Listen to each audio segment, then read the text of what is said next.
All right. Hi, Mary. Hi, Felix. Thank you so much for joining me here today on Vonvo.com. It is February 23rd, and we're here today to discuss the Palestinian hunger strikes. I just wanted to let you know of two things before we got started. First, this conversation is now being recorded, and after the recording is finished, we will be posting this video to YouTube. Is that okay with both of you? Yes. Great. And then next, just so you know, here at Vonvo, we want our discussions to stay both civil and valuable. So we don't want there to be any personal attacks against anyone. Is that okay with both of you? Perfect. Fine. All right, great. So then let's get our discussion started. Let's have you each just give a quick bio of yourself so that our viewers who are listening know who you are and what you're all about. Felix, why don't you start? And then Mary, you can go right ahead. Okay. My name is Felix. I live in, currently I am in Toronto, Canada. My background is Trinidadian or West Indian. For those who don't know, it's closer to Jamaica and Barbados and Grenada, places like that. I've been in Canada for 27 years. I am actively involved in, well, I shouldn't say actively, in politics, but back in Trinidad, Canada. I follow up on the Middle East conflicts as it is, just out of interest. I don't have any family there or anything like that. So it's purely out of interest and for the people that are going through these sufferings that I really feel for. And I'm searching for if there's any way that I can do anything that could be of help in resolving any of these conflicts or helping anybody personally. That's about it. Great. Great. And Mary, how about yourself? I'm originally from England, moved to Canada a long time ago when I was 19. And after living in Canada for about 8 years in Toronto, I moved to California, where I have lived for many, many, many, many years. And I am quite actively involved in the Palestinian situation. I'm a co-founder of the Free Gaza movement that sailed boats to Gaza. And I'm very, very supportive of the Palestinian people. Again, like Felix, I would like to do whatever I can to help facilitate some kind of resolution to the problem. And right now I'm focusing my efforts on vocally supporting the prisoners, the political prisoners, Palestinian prisoners who are, the particular ones are in prison without any charges filed against them. And it's just administrative detention. They keep calling it, and they just keep renewing it every time it expires. So I'm trying to help draw attention, get some kind of media attention to what's going on there, the struggle, and the fact that one of these men has been refusing food for over 200 days, and that's about why I'm here. Great. So, Mary, just cause I know you have a good understanding of this topic, could you mind just giving everyone like a bit of a background or history behind it, where it all kind of started from and came from? It's part of the ongoing Palestinian nonviolent resistance. People talk about violence coming from Palestinians. Overwhelmingly, Palestinian people have been testing and demonstrating nonviolently for many, many, many years. People don't hear much about that. And these prisoners, like many prisoners before them, have gone on hunger strikes to protest the conditions of their arrest and the fact that they're never allowed to see evidence. It's always secret evidence, and many of them are arrested and held without any charges, without convictions for doing anything. So this hunger strike thing started becoming more prevalent, better known over the past year or so, and several times prisoners. One was a soccer player.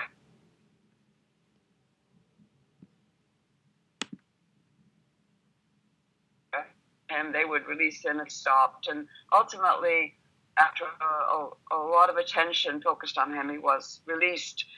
These men were lesser known, and a couple of these men, I don't know, I'm not sure about all four of them, but a couple of them had been released under the Shalit exchange prisoner deal. So they had served 10 years of a sentence for accusations which personally I don't buy, but whatever, even if they were guilty of the things they were charged with, which were quite vague, they were not accused of hurting anybody. They were in the Shalit deal after having served 10 years, they were part of the exchange. But then when this happened, the Israelis changed their law to allow them to rearrest anyone who had been released under this deal. So these two particular prisoners are there under that condition. They were released, they were rearrested because Israel changed its laws to allow them to do so. And they are on hunger strike.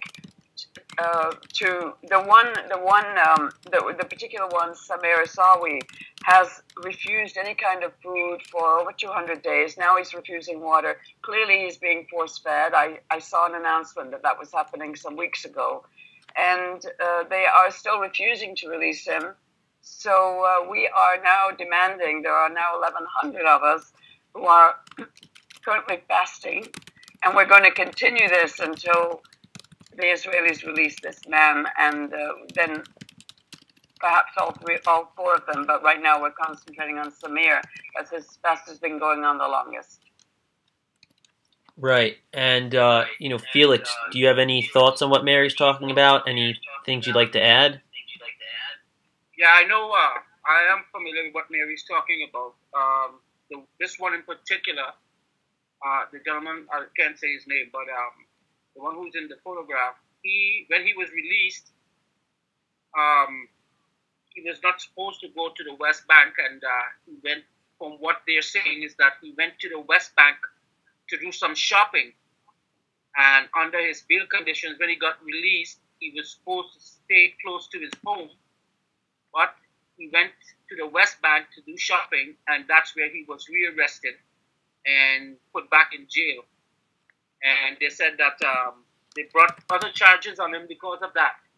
And they said if he is found guilty of these new charges, then he will have to spend the 16 years that he was spared from the first arrest. He would have to complete that 16 years, the initial 16 years, on top of whatever sentence he might get from the new charges. Great. Yes. Go ahead, Mary. To clarify that a little further, there had been no charges filed against him at all. But last week, as a result of all of the actions that were going on throughout Palestine, there have been many prisoners. There were 600 Palestinian prisoners who joined in the hunger strike, and a lot of Palestinians all over Palestine have been demonstrating and being engaged in all kinds of attacks from Israelis. As a result of all this pressure, and some pressure that was coming from outside Palestine, from humanitarian groups, Amnesty International, and so forth, Israel then decided to bring him into court. Supposedly they had some kind of a court procedure where his lawyer was not allowed to know what this so-called secret evidence was that they were using against him. And at that point they said, we are now sentencing him to 8 months for this violation, which is very, very specious at best. And so they said, okay, we're sentencing him retroactively to 8 months based on the secret evidence that his lawyer's not allowed to see. And he has now served almost 7 months of the 8 months that we retroactively sentenced him to. So we'll release him in March.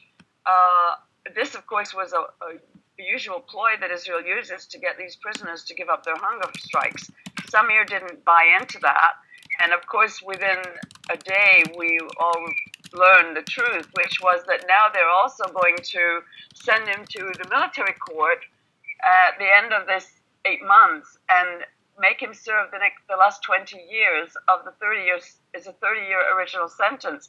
As far as him being where he wasn't supposed to be, this is really quite bogus. It's based on Israel's constantly changing borders and the fact that they are swallowing up many, many, many Palestinian villages around Jerusalem, and they're calling them Israel. So they have taken many. I've been to many of these places when they were Palestine, and then Israel built the wall and enclosed these particular Palestinian villages within the wall and called them now Jerusalem neighborhoods. And the truth is that they restrict the movement of every Palestinian. And where it quite was, it's very difficult to pin it down because, as I say, Israel can't make up its mind what its borders are. Israel is not part even of Israel legally. There is no country in the world that recognizes Jerusalem as being even in Israel, let alone its capital. So they use these devices because they have been actively going after these released prisoners to try to find anything at all they can arrest them for. Many times they have nothing, but then later on, if they're pushed, they'll come up with something like this. So it's bogus. Right. So, Felix, do you have anything to add or respond to? Not on that topic. All right, great. When I say not on that topic, not on the hunger strike itself. Right. So, there's a lot to so Mary, you kind of just brought it up before. Is there a specific reason why it seems to be this Samer Issawi individual who, seems to be getting more attention than the others? Is there a particular reason for that, or not really? Just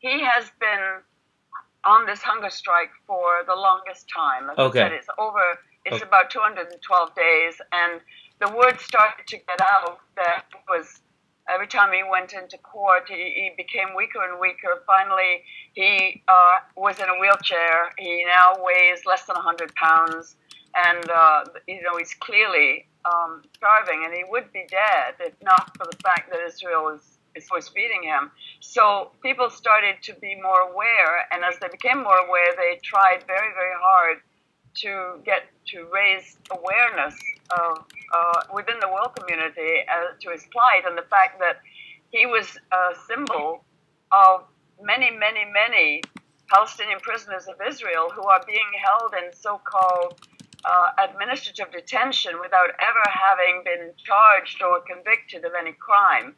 And the fact that Israel can keep them for years this way, and he was kept in solitary confinement. According to his lawyers, he was left naked at some points. He was brutally beaten, dragged out of his wheelchair. They have also arrested his sister and his mother and his brother. His sister was held again this morning, was apprehended and kept for a couple of hours. His brother was arrested. They invaded the home. They stormed the family home last week and arrested his brother on no charges. And so it's become we're just trying clearly to help him get free and to try to get some kind of media attention in areas where there really is no media attention to this kind of nonviolent resistance that is going on. So he's become a symbol of the occupation and of the brutal treatment that Israel gives to its prisoners, whether or not they're guilty of anything. Right. But there is one journalist from Israel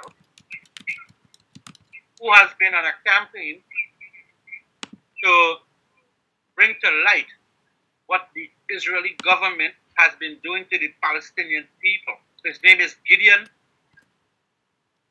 Levy. Yeah, Levy, that's right. Gideon Levy. He's been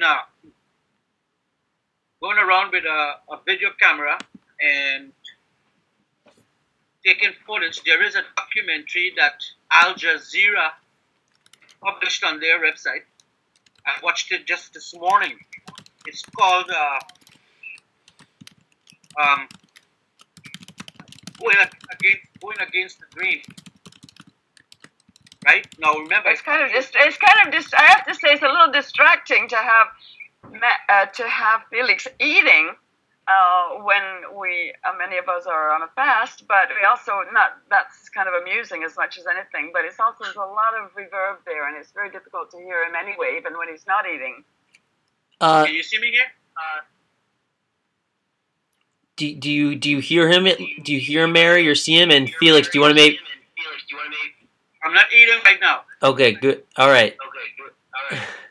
But Yeah, so as I was still saying, a lot of static though.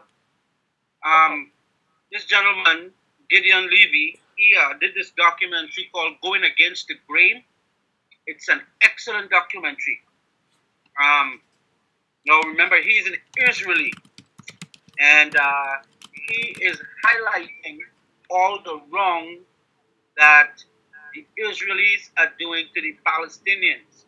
Now the Israeli people are against him.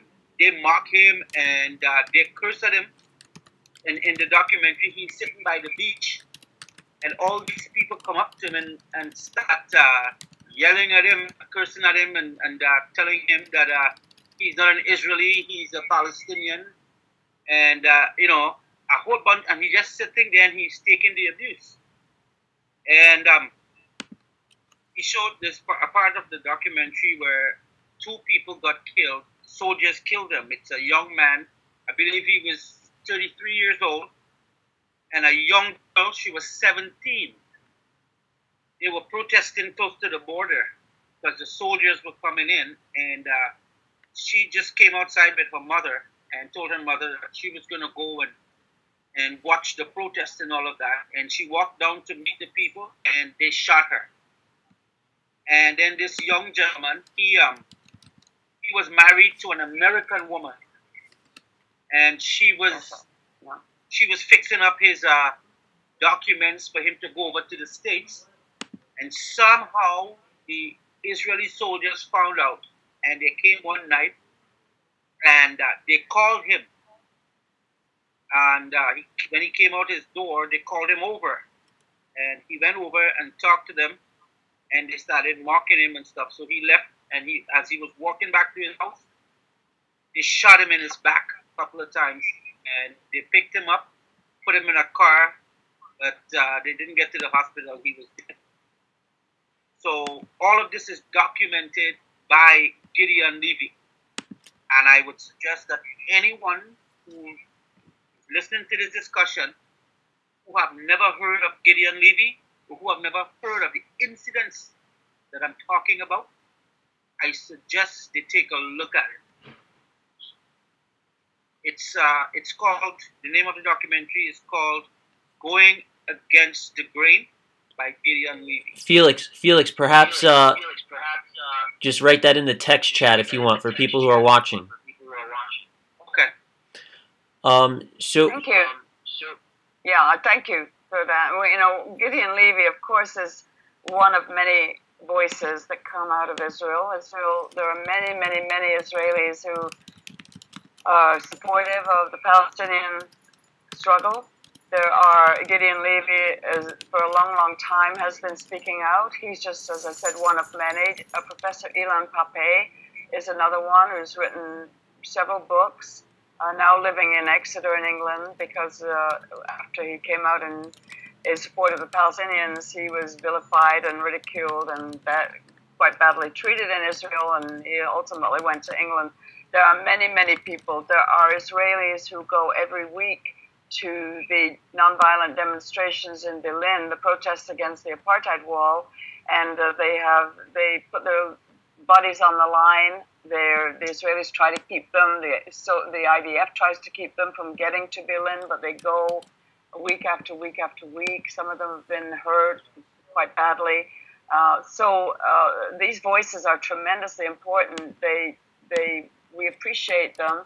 And personally, I think that it will be Israeli Jews and diaspora Jews ultimately who will be most instrumental in making a change, because it's very, very difficult for Israel to continue to justify that so many Israelis and so many Jewish people worldwide are very, very outraged at what's been going on there. So It's absolutely a fact that it's not about Judaism or Islam.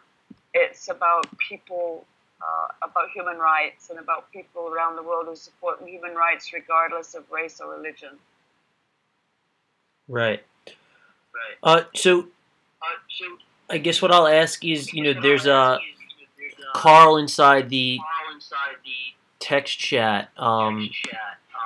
He asks a question, and he says, "Is the detention of people without trial or charge the sign of a healthy democracy, or more akin to the behavior of an authoritarian state?" Felix, would you like to respond to that? I mean, Would you say that again? Would you repeat that, please? yes. I was typing this thing and I didn't hear what you said. So Carl inside the text chat writes, "Is the detention of people without trial or charge the sign of a healthy democracy, or more akin to the behavior of an authoritarian state?" Do either of you want to respond to that? Absolutely. My understanding is Israel is supposed to be a democracy. In a democracy, people are not held without reason and jailed and things like that. And anything of that nature at all. Yeah, I wouldn't even call it an autocracy. I would call it communism. That's what it's equal to. Because this gentleman that is under hunger strike being held, he's been held illegally. Because he's been held without charge, for one. Okay, now if that's not communism, then I don't know what is.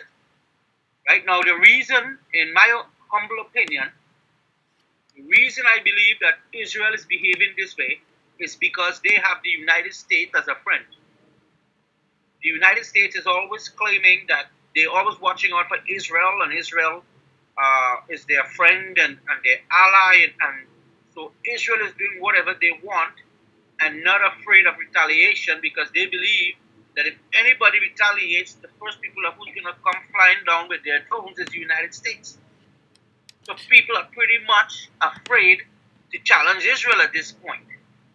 Even their neighbors, their most hated neighbors. Right. So Mary, you live in the United States, and you've lived in the United States for a while. What's your take on that, on that front? Between, obviously the U.S. seems to enjoy being an ally of Israel. Israel enjoys being an ally of America. One would think, one would think you shouldn't, criticize, countries for being friendly with one another. But what's your take, on that situation and how it maybe affects the way you believe, Israel acts, unfairly or unjustly?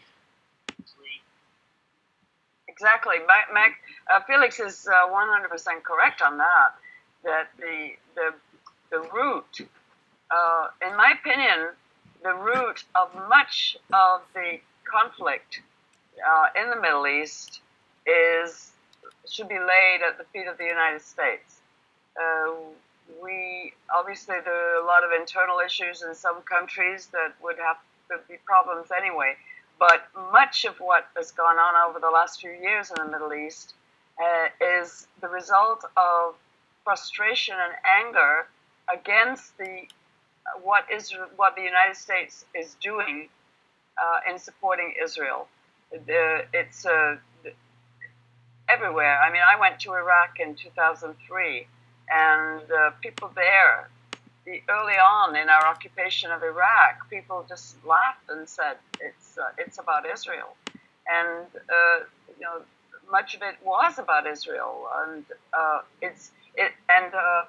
not to get into conspiracy theories over 9/11, because that's a whole other thing. But there is definitely, I mean, one thing that Bush said is, "I don't know why they don't like us," and that's why they don't like us. That's exactly it right. always comes up. It's the root of it all. It's like Well, John Pilger book said it's Israel is still, Palestine is still the issue, and a lot of these countries don't necessarily help the Palestinians. There's a lot of frustration in many areas over the Palestinian refugees. I mean, in Jordan, a large percentage of the population in Jordan is Palestinian. Again, when I was in Iraq, there were Palestinians in Iraq who were then living in refugee camps in Iraq, because when we went there, when the Americans went there, then and Saddam Hussein went undercover, the Palestinians who had been living, the refugees who had been living in Baghdad under the protection of Hussein and a series of people before him, because they had been protected when they were first driven out of Palestine in 1948, and they were all helped out with the rents, and there were areas where they were sort of a little bit privileged, and that all ended for them, and they all ended up, there were just miles and miles of tents for Palestinian refugees. It's just everywhere within the Middle East is this awareness that the refugee problem that many countries are dealing with these growing numbers of refugees who many of whom have never set foot in Palestine, but who have the keys to the homes that they were driven from, that were given to Jewish new arrivals, Zionists who came in 1948, and so they still consider themselves to be Palestinian. So this resentment around all of these Arab countries against Israel, against America's blind support of Israel, and what I personally consider to be support of Israeli terrorism, this is just a cancer in people's minds, that they just know that until this stops, until America stops vetoing every attempt in the United Nations to condemn Israel or to force Israel to stop doing what it's doing, America will not allow that to happen. America protects Israel in everything. It just, no matter what, Israel does things that would not be allowed in America. The apartheid and racism in Israel would not be tolerated in the United States. They have even problems with Jewish schools where Ashkenazi Jews are the privileged Jews, the Sephardic Jews and the Mizrahi Jews are not equal. So you get these things blowing up from time to time where even in kindergarten and the preschools and the schools, the parents of the Ashkenazi Jewish kids don't want their children to be exposed. They don't want them to share classes with the children of Sephardic Jews. And there's always an ongoing thing there. And the fact that women are not allowed to go in the front of the bus, Jewish women I'm talking about. Jewish women can't pray at the Western Wall. These kinds of things would never be tolerated in America. Sorry, go ahead. One of the biggest things that causes this whole conflict with Israel, they're never going to let go, and they're sucking the blood out of this, what they call now, I wasn't around in those times, but they always reflect on the Holocaust. They use the Holocaust as an excuse. They suffered the Holocaust. So you know what? The rest of the world owes them something. And even though it's more than 100 years the Holocaust has passed, it's like it happened yesterday. And Israel is saying, well, we are entitled to all of this because of the Holocaust. It shouldn't be. It's like slavery. Well, slavery has been gone for quite a while. Right. And I as a black man should not be going out in the streets or going to the government and saying, well, you know what, because of slavery, I should get a good job, or I should get some free money. Slavery is over and done with. I was not part of slavery, right? The Holocaust is past and done with. And everything, even in the documentary this morning, one person from Israel shouted out, you know, because of the Holocaust. He was, a soldier was saying that to one of the Palestinian citizens. So every time something comes up and they stand up for themselves, it always goes back to that. Like the world owes them something because of that. And that is one of the reasons that America is always protecting them. Like if there's another Holocaust just hanging in the balance to happen, so America has to run to save them. Well, so I don't. I'm sorry. Oh, go ahead, Mary. Sorry, you can respond. Well, yes, of course, that is to me a device that's used. I don't think that America is really protecting Israel because of the Holocaust. I think it goes much, much deeper and is far more insidious than that. Very difficult to actually figure out why, except that AIPAC and the Zionist lobby in the United States, and what I refer to as the Zionist mafia in the U.S., they really, really exercise far too much control over Washington, over the truth is that no politician in this country can get elected to national office without the approval of AIPAC. And if one of them slips through, as in the case of Cynthia McKinney, once they become elected and they take office, if they ever dare to speak about the sacred cow Israel, they will never get reelected, because AIPAC is far too powerful and funded clearly by the Israeli government. And so no politician in America who wants to keep his job will dare ever criticize Israel. It's notable that many of them speak after they are no longer in office. So it's deep-seated, and this support of Israel. And there's also, there are other things, touching on another issue, which presumably you will tackle, Max, which is the recent announcement just yesterday that Israel and the United States, Dick Cheney being one of the major players, Israel is now going to drill for oil in the Golan Heights, which is another part of is occupied territory belonging to Syria. And this is a scheme that's been put together over some long time. And Dick Cheney is going to be one of the major beneficiaries, that Israel is going to drill oil basically for this group of American neocons. So that's clearly this is a very, very, very widespread thing that certain Americans gain financially from our support of Israel, whether it's in terms of going into Iraq and taking the oil, or whatever we do. And that is the major thing. And to get back to the Holocaust, yes, that is something that is frequently used and abused by many, many people, most of whom were not touched by the Holocaust. It was a horrific, horrific thing, and there's no justification or excuses for it. Nobody should deny that it happened or attempt in any way to minimize what happened. But you're absolutely right. It's over, and there were millions and millions of non-Jewish people who died in the Holocaust, but they don't have lobbies and they don't build museums everywhere, and they just got on with it. They just moved on and went on with their lives. And as far as many Zionists in particular, they continue to justify all of the things that they do today on the fact that many of their people, their ancestors now, suffered in the Holocaust. Right. Yeah, Max, go ahead.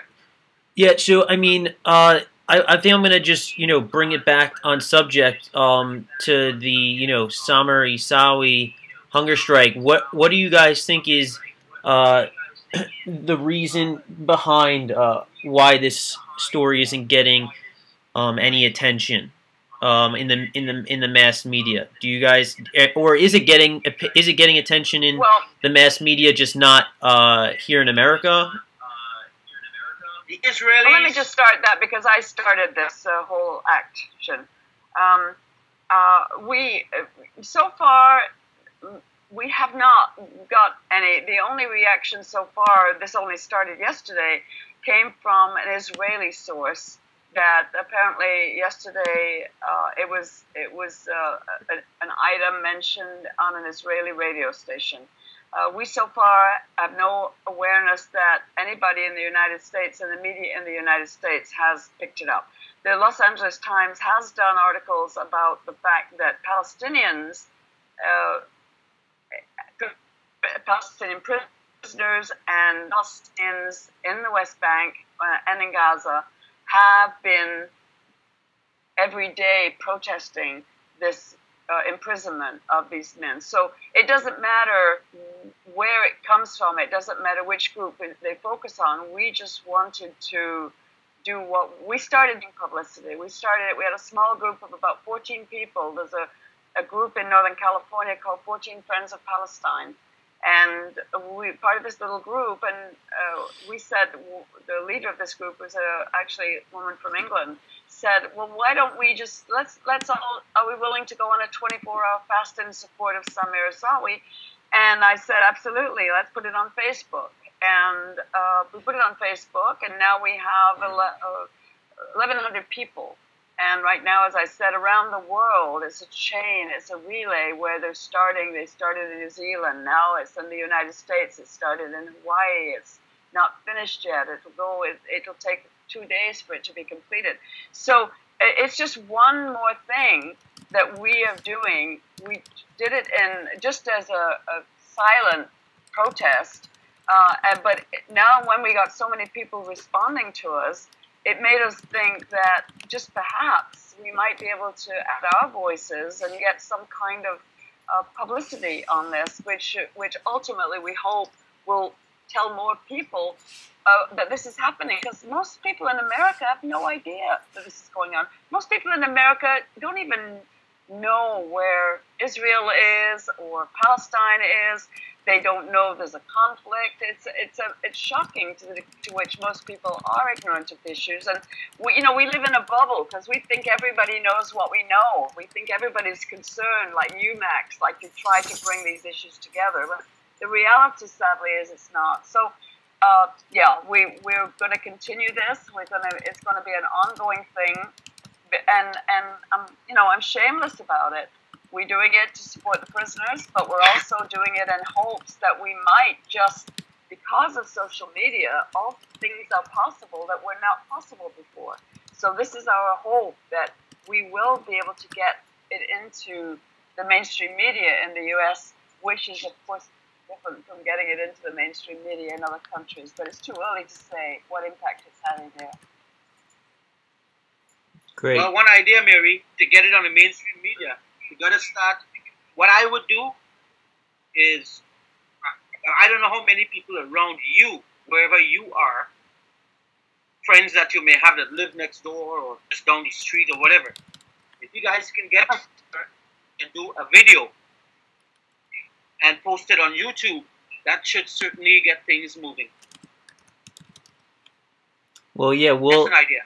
We'll post. Yeah, I mean, I'm not a YouTube person.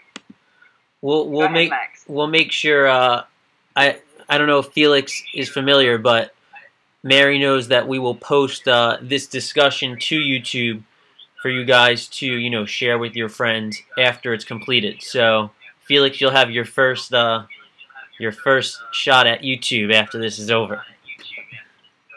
I do say, Max, it's unfortunate, really. I mean, it's lovely talking with Felix.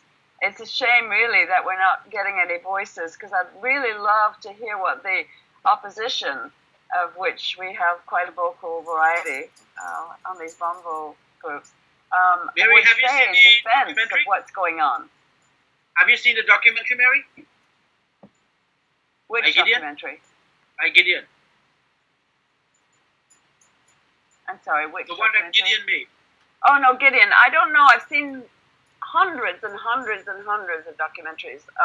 And I could have. I'm certainly very familiar with Gideon Levy's work. But I'm just saying right now, today, it would have been good if we could have had a Zionist or a pro-Israel person on this debate to try to explain, to justify what Israel is doing with these prisoners. It would have been kind of interesting.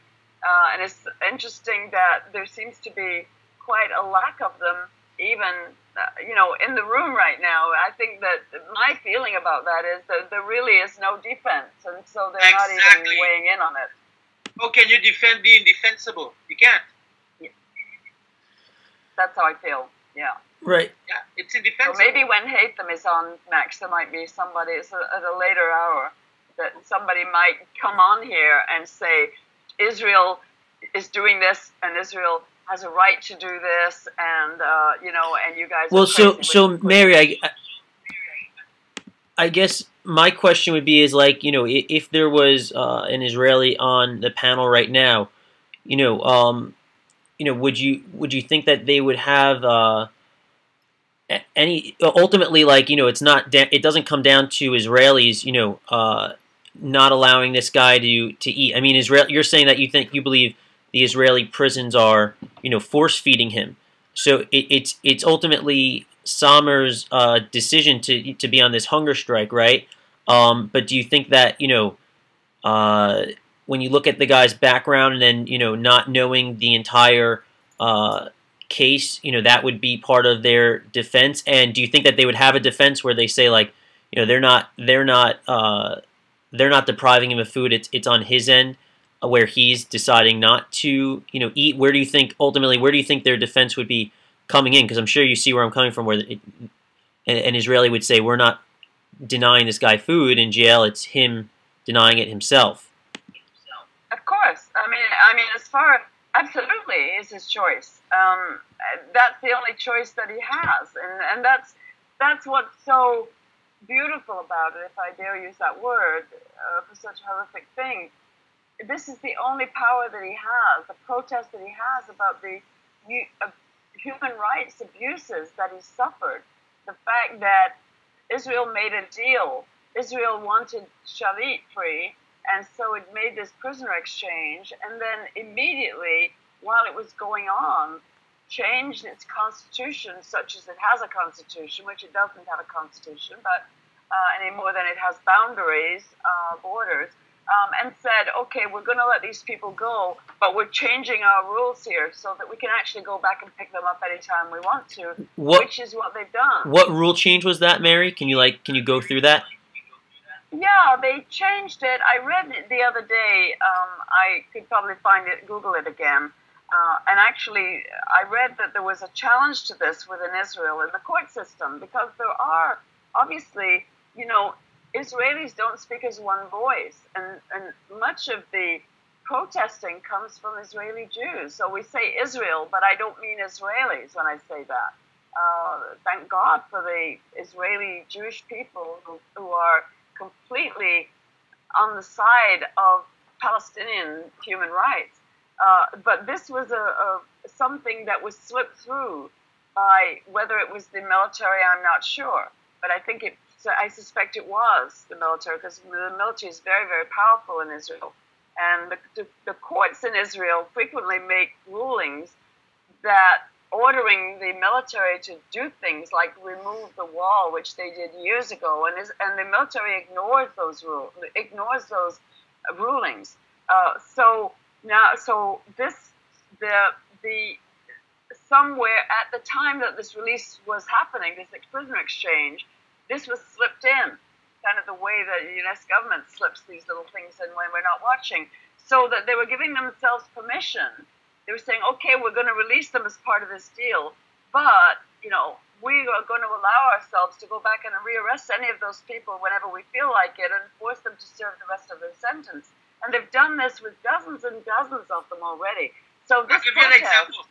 Right, and just Felix, just to say that they're willing to starve himself to death, much as the Irish political prisoner Bobby Sands and 9 or 10 other Irishmen were willing to starve themselves to death and actually did die. Those 10 people died because, of course, they could have eaten if they wanted to, but the world doesn't pay attention to prisoners when they're eating. So they were doing this to make a nonviolent statement, a protest against this detention, this administrative detention and rearrest and everything that's going on. And so it's symbolic. So yeah, Zionists can say, well, they could eat if they wanted to, but yes, of course they could. That's the point. I could eat today if I wanted to, but I choose not to because I want my voice to be heard, and it's not going to be heard if I maintain the status quo. So right. Okay, thank you, Felix. Right. Sorry. Go ahead, Felix. See, one example of what Israel does. Israel doesn't play by the rule, even their own rule. And the thing is, the danger part of it is that they get support from the U.S. Now, here's an example. There was a gentleman from Australia that migrated to Israel. He went to Israel to start a new life and all of that. And he got arrested. They claimed that when he came to Israel, he joined with the Mossad, and he was using his Australian passport and his British passport and all of that to spy on them. So anyways, he was arrested, and he was kept in jail. And then after a few months in jail, he hung himself. He committed suicide. And when he committed suicide, the government passed a law that the Israel media was not to report on that death. And when they challenged the law, they passed another law, which is a gag order. The media could not even speak about the gag order until the Australian media, somehow through some of their contacts in Israel, the Australian media broke the story. This is 2 years after, right? The Australian media get a whim of it, and they posted it. They wrote an article on it, and then they started spreading. And even though they wrote it, the article, the Israeli government still they banned their reporters, all their media outlets, from reporting on that gentleman's death. Just until this morning, I heard it on, just before I heard the documentary. And yeah, so they changed their laws to suit their own self. And even laws that they have in place, they don't govern by it. They can, if you get arrested in Israel, okay, and they say, well, you know, this Max can get arrested without charge, they'll just in 5 minutes whip up a law that says that you can. That's how the Israelis operate. And that's what they're doing. Go ahead, Mary. Go ahead. No, I was struck by what Felix just said, because having spent quite a bit of time in Palestine, and just having seen Five Broken Cameras, the film that's nominated for Best Documentary, it's really quite amusing what the Israelis do. The IDF, the first time I saw this, I was in the West Bank in 2002, and the soldiers stop their jeep. They just drive around and they stop their jeep, and they say, "Oh, you can't be here." And you say, "Why not? Why can't we be here?" And they say, "Well, this is a closed military zone." And so, okay, well, where is the closed military zone? And they say, "Well, where you're standing is the closed military zone." And I said, well, "Show us the paper." "No, we just made it a closed military zone." "Well, okay, what if I stand over here?" "No, then we're going to make that a closed military zone." And in the film, Five Broken Cameras, there's a scene where the IDF actually broke into, stormed Imad Bernat's home. He was the co-director of the film. He's the one who took all the film, the photographs of Berlin over the years, documenting the birth of his last son and his first years. And they broke into his house, and he's got this on camera. And they said, "We've made your house a closed military zone, and you're breaking the law by being here." I mean, the fact that they can break into someone's home that they've lived in for years and years and years, and suddenly say, "We've decided that we're making your house a closed military zone, so you have to get out." And this is very, very, very common. It's so ludicrous. It would be funny if it wasn't so tragic. And America supports that bullshit. Mm-hmm. Financially, in every way. Right. So,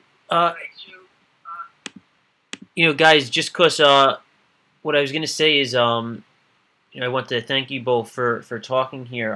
What I was going to just bring up is, ultimately, what do you guys think? What message would you like to send to people around the world who watch this video about this particular subject and what they should know about it, and perhaps if you think that if you could just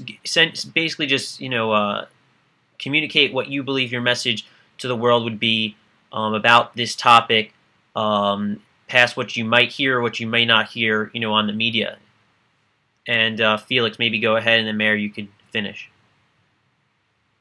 What I would like to say is these people who are on hunger strikes, they're not, as everybody knows, it's a non-violent strike that they're on. And they're not asking for any rights that goes beyond their own. They're asking for their own right, their own autonomy, their own property. And I think that just as we all want to be respected where we live and for what we have and what is ours, they should be given the same respect. And added to that, I think if whoever is listening to this, whatever corner of the world that you belong to, Israel does not deserve anything more or less than what a democratic, free country that is proclaimed to be democratic, right? They don't deserve to be treated any more special than the Palestinians. The Palestinians are people just like we are, and they have had their land and their place that they've lived in for generations above generations. The Israelis have no right to be doing what they're doing. Palestinians should be left alone to live in peace. Israel should get out from where they don't belong, go live where they have, and try for once in a century to live in peace. Because we all deserve some measure of peace in our lives before we die. And from what is happening, what Israel is doing to these Palestinian people, it's wrong in the eyes of man, and it's wrong in the eyes of God. And if they don't believe in a God, there is a day that's going to come. They're all going to have to answer for everything that they've done. Mary, over to you. I agree with Felix. I want to my hope is that more and more people around the world are going to become aware of what Israel is doing and has been doing. Israel claims to be a democracy. I resent more than I can say that my tax dollars are going to fund this occupation and this terrorism, state terrorism by Israel. And I want people to know that Israel is not a defenseless little country surrounded by enemies who want to drive them into the sea. Israel is a predator. It's one of the largest military forces in the world. And what Israel has been doing to the Palestinian people for the last 60 and more years is unacceptable. And we have to demand that it stop. We have to demand that the world community, including the United States, do more than pay lip service to say, we think Americans will say, well, we think it's unhelpful that they're building 2,000 more settlement homes in Palestine. We need to keep up the pressure, and we will keep up the pressure. We will never turn our backs on the Palestinian people. And whenever they want to go do something like this, we can't all go there. I can't go there anymore. The Israelis don't love me anymore. So I can't go there to Berlin anymore and stand there and get tear gassed and get shot at. But I can do this here, and this is what I will continue to do. And as long as I live, I will never stop fighting for the Palestinians. And I'm going to try to get more and more and more people to join. And I'm just so happy that so many people already are with us. We need to spread the word, and the world needs to know the truth. So Mary, for a specific subject, you've come on Vonvo in the past and have spoken about, overall the Israeli-Palestinian conflict, but for more, specific news stories and current event stories like this one, which, may not get much publicity in the mass media. I mean, do you think, Vonvo maybe plays a better role in, having discussions about these more, these more narrowed down topics for, activists such as yourself to speak on and inform people of? I think it's a very, very good idea. I think you're doing a really good job. I know sometimes it's difficult. Sometimes things get a bit nasty. This was one that didn't. And yes, I think perhaps narrowing it down to very specifics is better. Maybe it keeps things it keeps us more focused, and it was very timely. I'm sure there are many others, which is kind of why I've been posting news things on Vonvo, because I think that it maybe can strike your fancy, and you can say this is something specific that's going on that we could perhaps have it as a topic for Vonvo discussion. So I think it's a great idea, and I appreciate the opportunity. All right, great. Thank you. All right, so for both of you, I just wanted to thank you for your time in covering this subject. We'll obviously get it on YouTube, and there's going to be a bunch of other discussions taking place throughout the weekend for you guys to sit in and listen on, and gain different insight from different people on this subject as well as others. So we hope you'll join in, and feel free to come check us out throughout the weekend. Okay. Thank you. I just want to say thank you to all of the people who have joined this action. It's just been absolutely overwhelming, and that so many people responded and were willing to make this very, very small sacrifice to just go without food for one day to get an idea of what it must be like to go without food for months. And so it's just been a marvelous experience. I feel like we're a chain of people around the world holding hands. I wish we could hold hands with Samer. Thank you, Max. No problem. No problem. Thank you, Felix. You're welcome. Bye. All right. Bye, guys. All right, guys. Take care.